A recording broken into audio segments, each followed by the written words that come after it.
Who of you know what in the year ahead, what it holds? Wie van julle weet?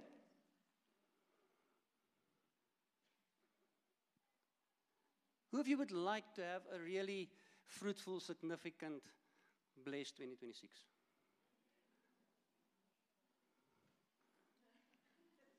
Ek dink ek het 'n woord van kennis hier. Party ons soos 'n arm seer is of jou skouer of iets is.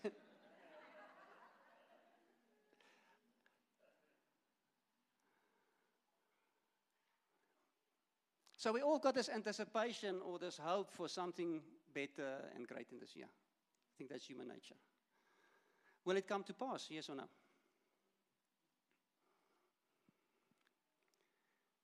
And can I make it come to pass? Think on that. I think I've got an answer this morning for you. A very simple answer, not a very easy answer, but a very simple answer. If you want to walk in the fullness of what this year holds and what God's got in store for you this year, it's very easy. You just need to follow Him. It's that simple. Not that easy, but that simple. The challenge is, am I going to follow Jesus where He is this year? In what He's doing? Or am I going to ask myself, one of the deacons, why don't you just those boys? If I want to play somewhere else.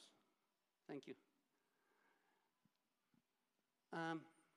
The question is, am I going to do my thing? I've got all my plans. Wie van julle het planne? Ons het planne. We're going to do stuff this year.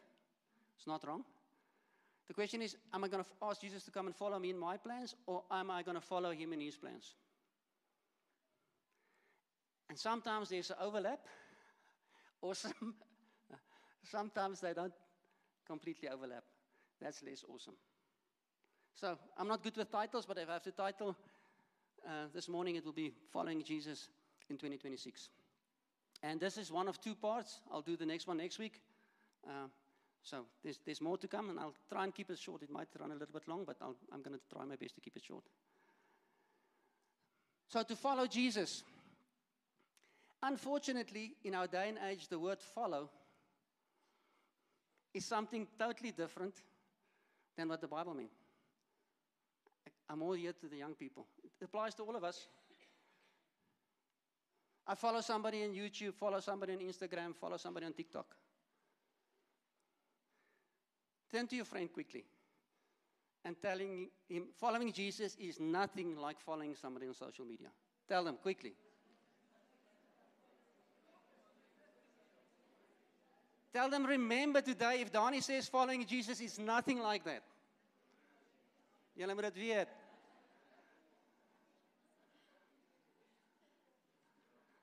Because what happens if you just follow somebody on social media, you're just a spectator. You're just an onlooker. You might, from time to time, applaud, or sometimes you might even share it with somebody else. But there's very little change. Nothing is different. You're just onlookers, just a spectator. Whereas I follow Jesus, which is totally different, He wants to lead me into stuff. Stuff that I need to do, and more importantly, who I need to become. And that's not passive. That's for me to change, to shift position. So, I was trying to think of better words to follow, because we lose it without Him. And what came to mind is tracking Him, not just following Him, but tracking or pursuing Him. Might not relate to all of you, but you've seen movies. André, ek weet jy kwes nou nooit 'n bok nie, jy skiet altyd 'n kopskoot, maar ek weet jy was al saam met ouens wat bokke gekwes het en dan gebid het dat hulle kry. Ek onthou so 'n storie nie. Ja. What happens when you track an animal? You keenly focused, you look for every little sign, elke bloeddruppeltjie, elke takkie. It is very intentional. It's a pursuit, it's tracking. And if we say we're going to follow Jesus in 2026, it's that intent, it's that intentionality, it's that focus. And then looking for the big things and the small things. Every drop of blood, every blade of grass, just be very intentional in that. Over the holiday, we've been watching Chosen the last season. And even there you can see how people, they were always excited about where Jesus is going to be. And who knows where he is next. Have you seen it, something similar? Do you relate to that? Is he going to Capernaum? Is he in Jerusalem? Where is he? Everybody's looking for him. They were tracking him. They were pursuing him. They were following him. And then there's another story. I don't know. We had some issues with our projector this morning. Maybe there's scriptures, maybe there's not. Okay, why? Matthew 14, verse 13 to 15. Now when Jesus heard this, he withdrew from there in a boat to a desolated place by himself. But when the crowds heard it, they followed him on foot from the towns. They followed him. How did they follow him? When he went ashore, he saw a great crowd that had compassion on them and healed their sick. Now when it was evening, the disciples came to him and said, there is a desolate place, and the day is now over. Send those crowds away to the villages so that they can go, to go into the villages and buy food for themselves. Yo. So what happened? Jesus dumped these guys. I'm tired. Got in his boat, went to the other side. And when he came there, they pursued him. They tracked him down. Voila, we're here. Do you think it was easy? It took a change, a movement. They moved from one place to another place. Great commitment. Much trouble. They were not offended that he just left them. Yeah, we'll get to that maybe later on today. They were not offended by what he didn't do. They just followed and pursued him. To the extent they didn't even worry what they're going to eat. They were so intensely focused on pursuing, tracking him, that they didn't even consider food or where they're going to sleep at night. Do you see, guys, it's not the same like following somebody on TikTok. We don't do that with TikTok. It's intent. Maybe you must turn to your friend again. You go all quiet on me. Tell them, following Jesus is nothing like following somebody on social media.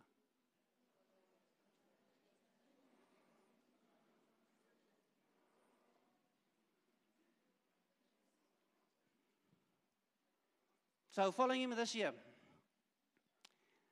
Matthew 10:32. And they were on the road going up to Jerusalem, and Jesus was walking ahead of them.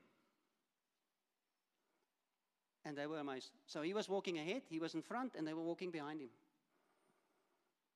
Following Jesus meaning I'm walking where he is walking. Just imagine that. He was walking ahead, and they were walking after him.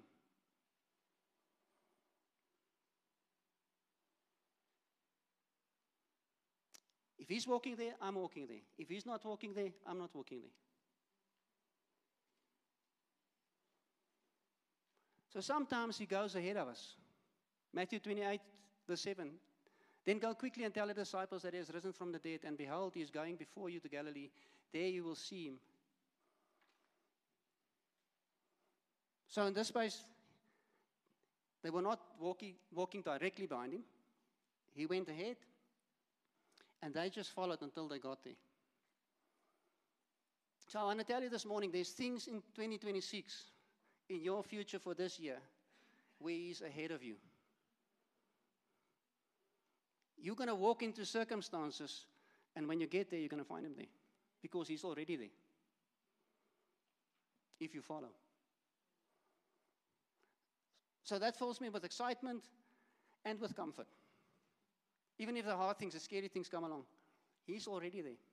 God never says, oops. He's never surprised with what's happening in my future. There's nothing that's going to happen this year with you that's going to catch him by surprise. Why? Because he's already there. And then sometimes when we follow, even in our following, we need to go ahead. Matthew 14:22. Immediately he made the disciples get into the boat and go before him to the other side while he dismissed the crowds. Sometimes he might send us ahead of him, but it's still following.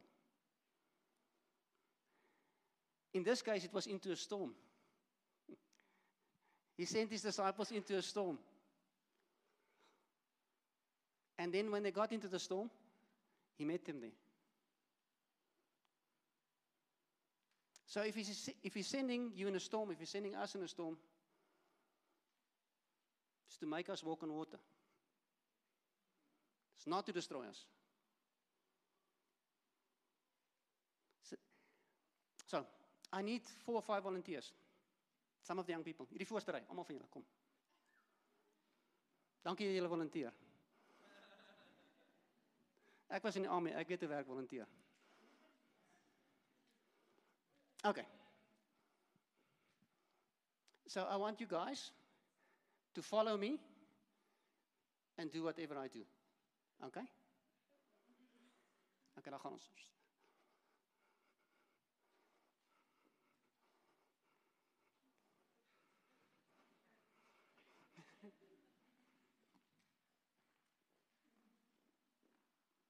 Okay, julle kan gesit. Dankie.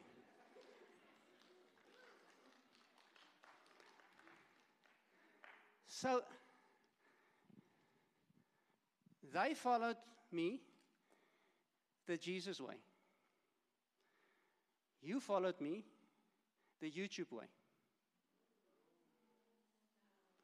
You just observed. You sat there passively and just watched what I did. They actually walked and went the places I went and did what I do. Tell your friend next to you. So julle moet nou weet wat jou vriend sê.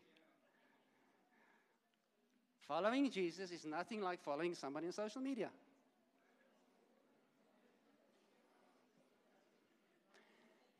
You see, Jesus is looking for followers. He's not looking for fans. And people on social media are looking for fans, actually. And it's so easier to become familiar. It's so easy, even with a pure heart, just to become a fan and not a follower. It's applicable to me. It's wonderful what Jesus is doing, and I can just be an observer. I can just see, but never move myself. So I can choose, am I a follower, am I a pursuer, am I a tracker? Or am I just a passive observer in this year? And I can guarantee you, based on the Word of God, if you're a tracker, a pursuer, if you go after Him with everything, you will have this fulfilled, fruitful life this year. But if you're just a casual observer, good luck. Ek hoop dit werk goed uit vir jou. Voorspoedige 2026.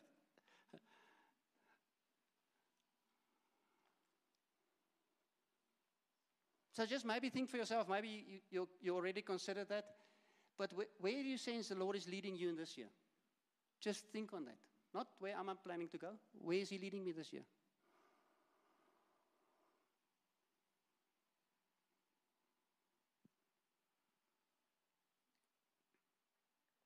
Hopefully by the end of the service we'll have some clarity on that. So, but Danny, why do I need to follow Him like that? He created me with gifts and skill and a brain and an intellect. I'm a competent person. I love Jesus. I'm gifted in many areas. I've got lots of discernment. You know, why do I need to follow Him? I'm a mature Christian. I'm very mature. Why do I need to follow Him? Why do I need to follow Him diligently like that? Like tracking an animal. I'm glad you asked that. I'll answer you. Jeremiah 17 verse 9. The heart is deceitful above all things and desperately sick. Who can understand it?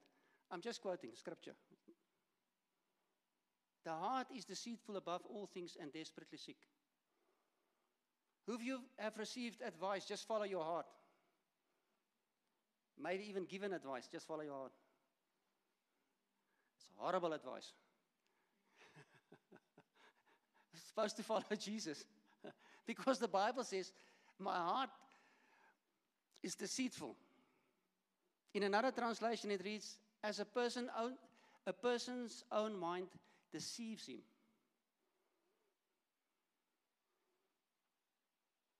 Kan dit wees dat my eie gedagtes my mislei? More than anything else does. Maybe one scripture, maybe different context, but just think on it. I know the enemy, Satan, is a big deceiver, but he works through my mind. A person's own mind deceives him more than anything else. Nobody can change it to the better. Nobody completely understands it. But I, the Lord, look inside a person's mind. I see what he thinks and what he feels. I see how everyone lives. I see the things that they do. I give to each one as he deserves. That's why I need to follow him, because my own heart's deceitful. The other reason I need to follow him is I think I know what's going to happen, but I don't. James 4, verse 13 to 14. Come now, you say, today or tomorrow we'll go into such and such a town and spend a year there and trade and make profit. Yet do you not know what tomorrow will bring? What is your life? For you are a mist that appears for a little time and then vanishes. I don't know what the year's going to hold. That's why I need to follow him. Proverbs 14, verse 12. There is a way which seems right to a man and it appears straight before him, but the end of this way is death. Yikes. I've got all of this sorted out. It seems like this thing is straight. It seems like it's good. Another translation, same verse. Before every man there lies a wide and pleasant road that seems right, but the end is death. Another translation, you might think you are on the right road and still end up dead. Okay, this is an encouraging message. I'm going to get there. But it might be that some of my good planning, my good thinking, my good anticipation for this straight road I think I'm on, might lead to death. Might be some of the things I have in mind for 2026 for myself might not be so prosperous and fruit-bearing. So last week, Shane shared about the attributes of God, and some of it is all-knowing and all-powerful. Just think about that. He's really all-knowing. He's literally all-knowing. He's not like your teenager that thinks they're all-knowing. He's not like your obnoxious neighbor or like AI. He's literally all-knowing. And that's why I need to follow. He knows exactly what's going to happen in next year.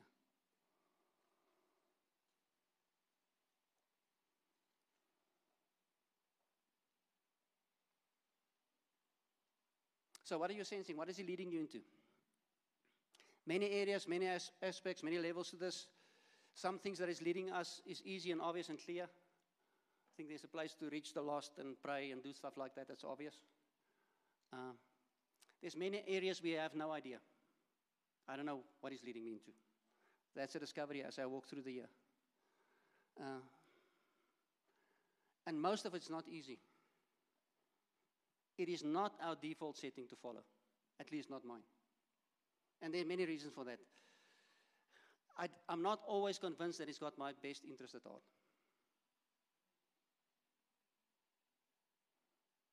Think with me, don't stand with me. It's easy to say that, I know that. But if it comes to this way, I decided I want to do this, and God says, no, this way. But this is really going to be nice. This is really going to work out well.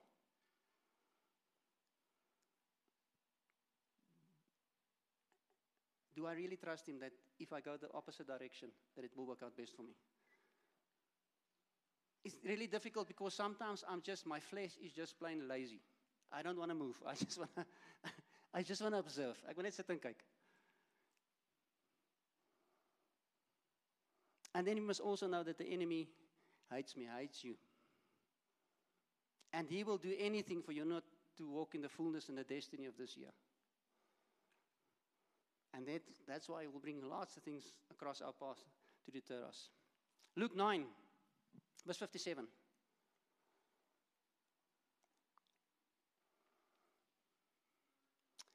As they were going along the roads, someone said to him, I will follow you wherever you go. So it's easy to sit here this morning with a pure intent in our hearts. I do it as well. Yes, Lord, I will follow you. Yeah, 2026, here we come. I'm going to follow Jesus. This guy did the same.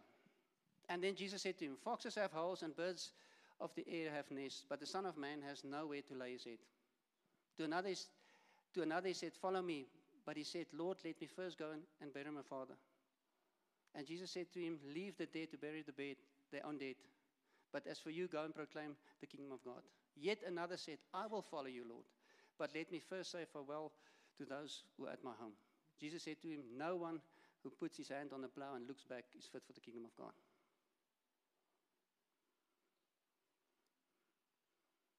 So if we got this intent in our heart to follow the Lord, then we have to follow and not put it off. It says, follow him daily. Now I want to go do this and that first. Let me first finish school, Lord. Then I will follow you. Let me just finish this first. Let me just go to the university first. I just want to have a job. Then I will follow you. Lord, I just want to get married. And once I'm married, then I'll follow you. Lord, I just want to do this or that hobby or this pursuit, and then I'll follow you. Lord, I just want to do this or that business and make some money, and then I'm going to use that money in the kingdom, and then I'm going to follow you. It does not work like that. If we think like that, the Bible says we're not fitted for the kingdom. I'm not a follower.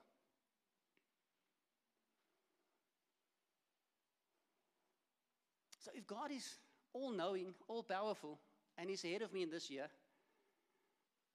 this is a no-brainer. I should follow him. Huh? This isn't. But why do we struggle with that?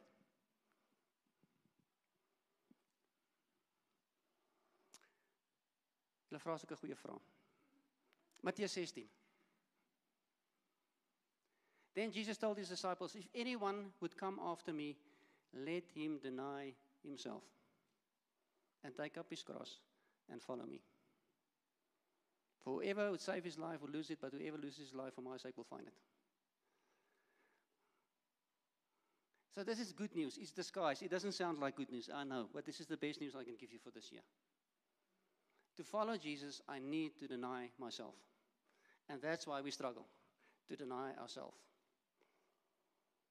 To deny oneself is not self-hatred, but self-displacement. Jesus moves from beginning part of our life. Jesus moves from being part of our life to being Lord over my life.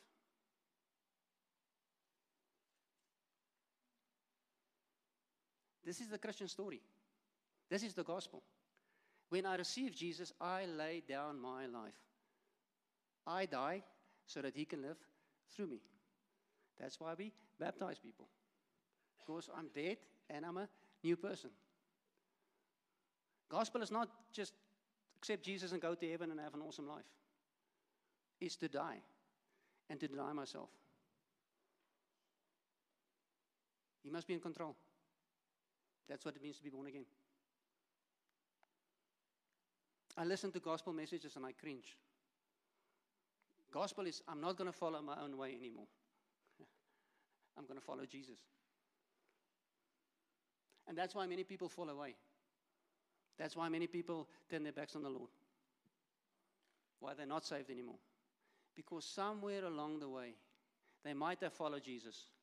And then they start following something else, somebody else, or even themselves. Remember the seed and the sower. Some of the soil fell in good ground, but because of the weeds, it didn't bear fruit. Started following all the distractions. Okay, story for another day. So there's many areas of denying self. Where am I heading? This might not sound like good news, but we're going to make a choice at the end of the service, and I want to give you the small print up ahead. This is what it means to follow Jesus. It's denying yourself, and that's got lots of things to it. Deny myself in many areas. To deny myself in terms of reputation and social standing. I don't have to be somebody. I can be a nobody and be okay with that. I don't think it's up there. John 15, verse 18. If the world hates you, you know that you hated me before they hated you. Blessed are you when others revile you on my account. Many scriptures like that. So if I say I'm going to follow him this year, some of the costs, some of the things might be, I might lose my social standing. Friends might think I'm weird. People might gossip about me. The question, Jesus in all of my relationships. Is he walking there? Then I can walk there. If he's not there, then I shouldn't be there. What is my reputation amongst my friends? As what do they know me?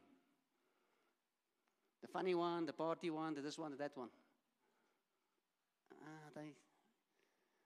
Donnie, you got all religious on us now. You're not like you used to be anymore. Well, it's my reputation. Okay. It might take you to deny yourself in terms of possessions and security. Is to relinquish material security. I'm not going to find my security in that. We read it earlier. Foxes have holes, but the Son of Man has nowhere to lay his head. No security in that. Luke 14:33. No one can become my disciple if you don't give up all your possessions. Because that might be an anchor for not following. Comfort and safety. Following Jesus will involve hardship, suffering, and sacrifice. It's a given. John 16:33. In this world you'll have tribulation, but take heart, I've overcome the world. Hang in there. Ek weet ek raak lank en ek weet dit is swaar. Hou net vas. Relationships. To follow Jesus, he must have my supreme loyalty. Whoever loves father and mother more than me is not worthy of me. That's what it means to follow him. Otherwise, I might just be a spectator. But I want to encourage you, it's so worth to follow him. You don't want to go into this year without following him. So this is for us to determine, I'm not going to be a fan anymore, I'm going to be a follower. I'm going to pursue him. I'm going to let him be the one that leads me. I'm going to be the tracker. I'm going to be the one that looks for the smallest sign where he wants to lead me. Because he wants to lead you in something much, much bigger than you're aware of. That's next week. You must come back for this next week. I actually started preparing next week, and then I got to this week. So all of this sounds hard, but it's because he wants to lead you into something significant. If you think of athletics coming up for everybody, it takes hard work and sacrifice to get there. So this is not,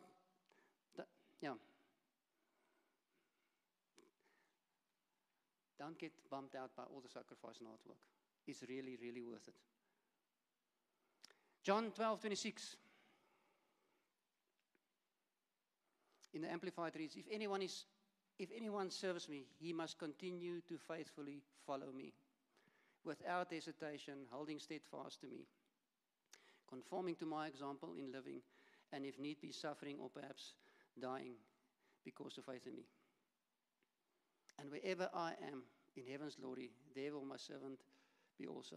If anyone serves me, the Father will honor him. Maybe make a note of this scripture, John 12:26, and go and ponder on it in this week. Okay, I'm going to make it practical quickly, and then we're done. So practically, what does this look like? How do I follow? How do I track him? Proverbs 3, verse 5-7.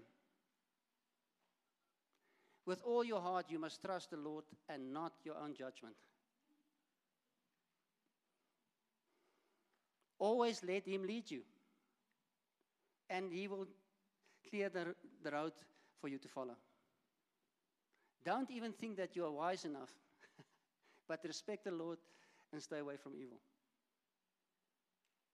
Dis baie prakties, né?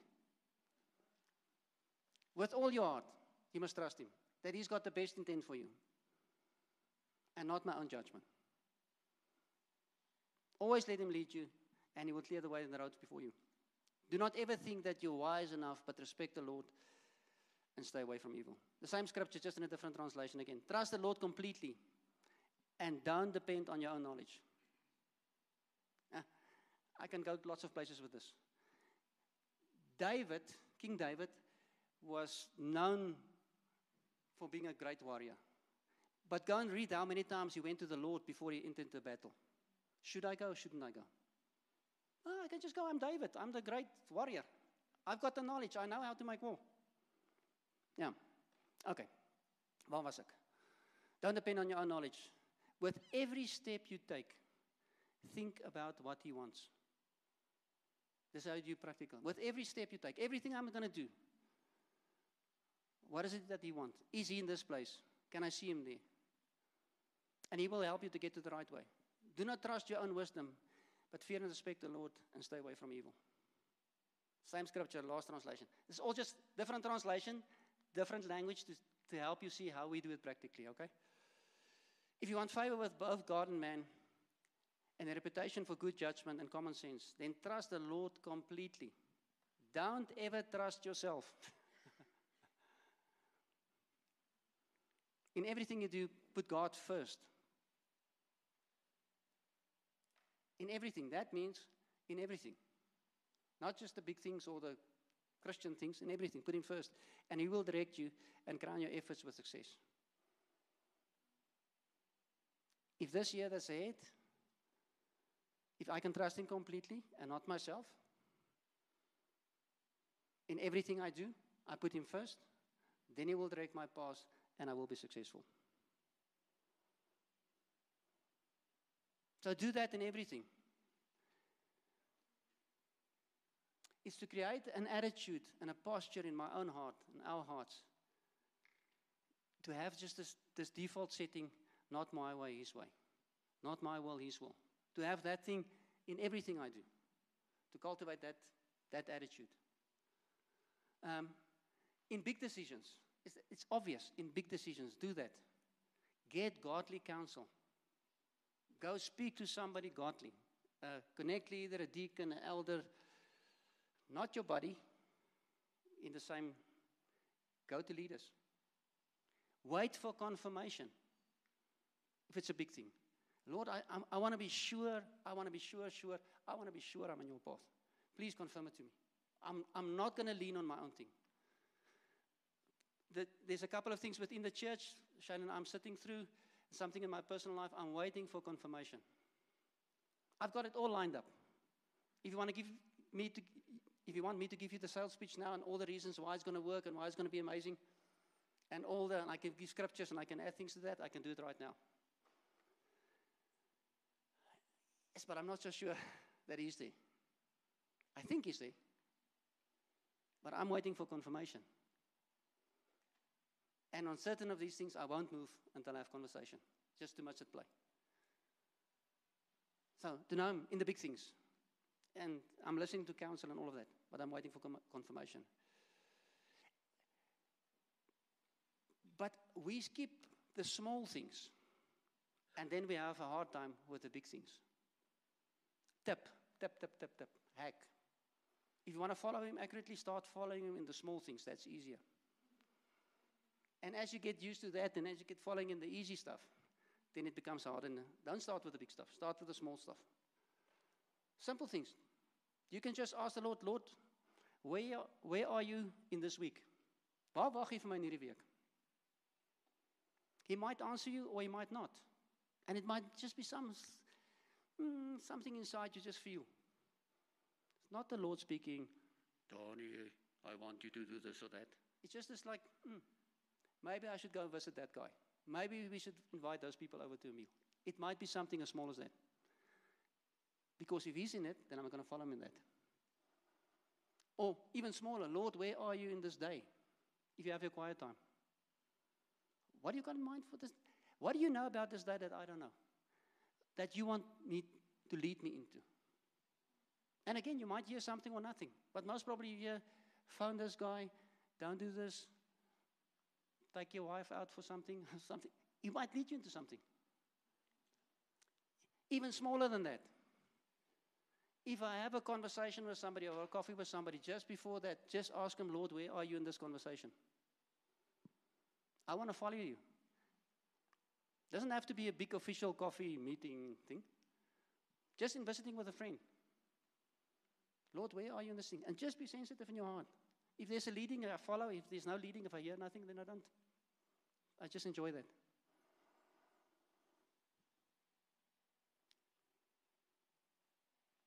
If you go to a Connect meeting, Lord, where are you in this Connect meeting? Even if you're not the Connect leaders, they try and figure it out.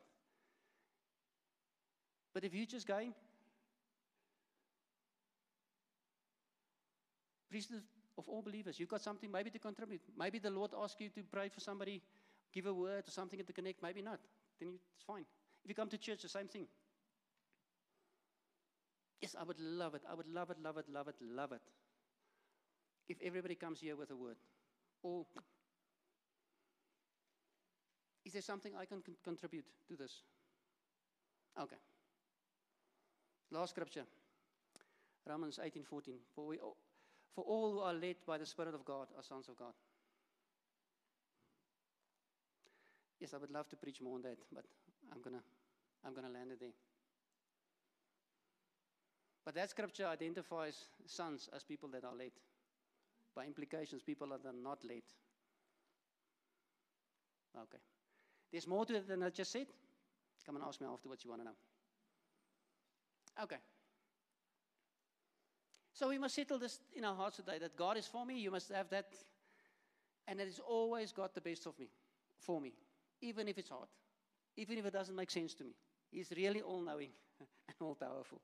And all loving. Don't get hooked up on the things we don't understand. And then hopefully today, you can determine in your heart that I'm going to follow Jesus. Like tracking, pursuing, looking for all the signs. With all of my heart. No matter what direction He goes in. And no matter how uncomfortable it is, what it costs. He's waiting for you in every situation. He's there already. Sometimes to help you, always to help you. But sometimes He's sending you in a storm. But it's so that you can walk on water. The best thing you can decide for this next season of your life, more than just 2026, is I'm going to deny myself my own plans. Maybe give up today and say, Lord, no more my plans. I want to follow you in everything you do. And this is not a works-based thing. It's just following. He says, my sheep know my voice. And the voice of a stranger they will not follow. He's just making space for that. Okay. So maybe just close your eyes there where you are.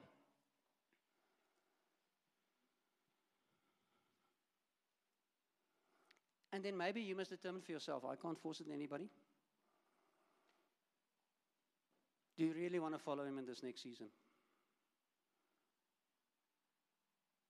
Are you okay to deny yourself? Your own will, your own passion, your own desire, your own knowledge. Then if that's the case for you, maybe just there where you are, just say that to the Lord.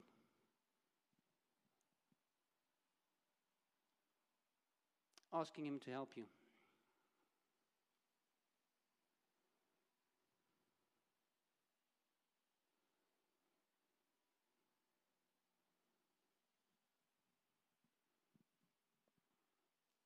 And then, for those of you that did that, I believe that the Lord wants to speak to you this morning personally, individually. Just ask Him, Lord, what do you have for me in this year that you want me to follow you in?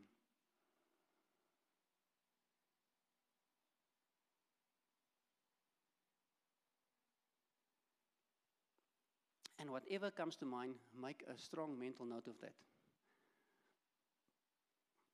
If you're tracking that animal, if you see just a touch of blood or just something out of place, you're going to jump on that. Say, okay, he went this way. So with this thought that comes to mind, do the same. Even if it's just a small thing.